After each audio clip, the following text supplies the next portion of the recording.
Good morning, everyone. I just wanted to get a word out to you guys this morning.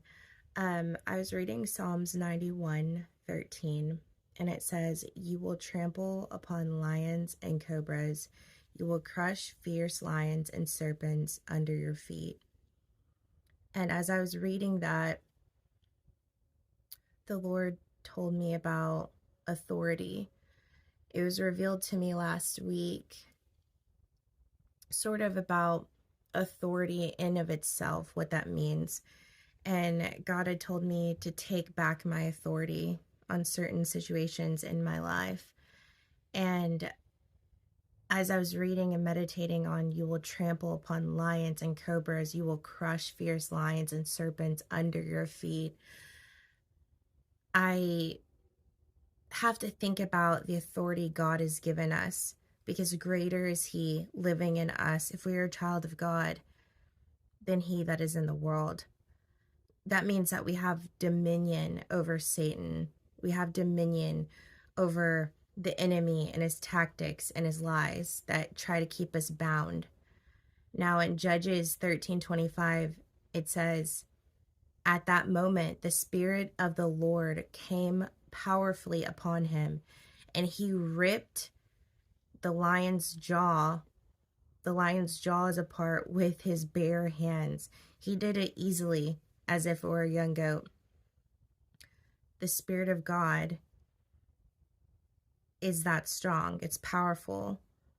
So when you're faced with the enemy's lies, which only gives us fear and causes us to doubt in God's promises, doubt in God's plan for our life, realize that's not God that gave you that. Because God doesn't give us a spirit of fear. He gives us power, love, and a sound mind. The power is pretty strong to rip a lion's jaws apart, I'd say. Now, also in Luke 10:19, it says, "Look," and this is Jesus talking to his disciples. He says, "Look, I have given you authority over all power of the enemy, and you can walk among snakes and scorpions and crush them. Nothing will injure you." And what that means is, though the enemy hates you, he can't touch you. That's something I've learned, is his tactics, his plan to destroy your life. He realizes that if we knew what kind of dominion we have over him, that we're dangerous over him, if we knew what kind of authority we have over him, that we would not be scared. We would walk with our heads held high, like he tells us to.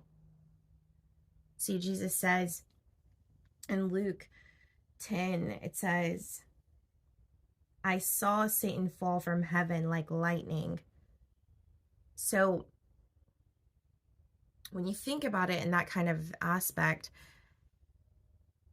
the fact that Satan was once this higher being in heaven, he was once in heaven, and he could do all of this angelic stuff. He could make music so beautifully and all of these things. And he already thought of us humans as lowly beings.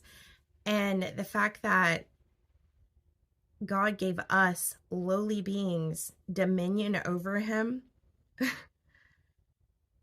because we are to trample upon lions and cobras, says, "Look, I've given you authority over all power of the enemy. You can walk among snakes and scorpions and crush them." Remember, in the garden, Satan came like the craftiest of them all, a serpent. So what is the one thing that makes us lose our dominion? Is when we don't listen to the voice of God. So realize, when that fear comes, that's not of God. The illusion that the enemy tries to plague you with, that's not of God. That's Satan trying to stop God's plan for your life but you have authority. You have authority. You can say, I know the plans that God has in my life. I know the promise. I know the vision he told me. I've seen it. I've seen it again. It's been confirmed to me. I've got to walk it out. I've got to do what God told me to do and obey. He's no respecter of persons, but here's the thing. Anybody can obey him and listen to his voice. And when we do that, we will have favor with him. So just realize you have the authority. The authority is already yours. If you're a child of God, you can say, in the name of Jesus, be gone. And it will be gone. I hope you have a great day.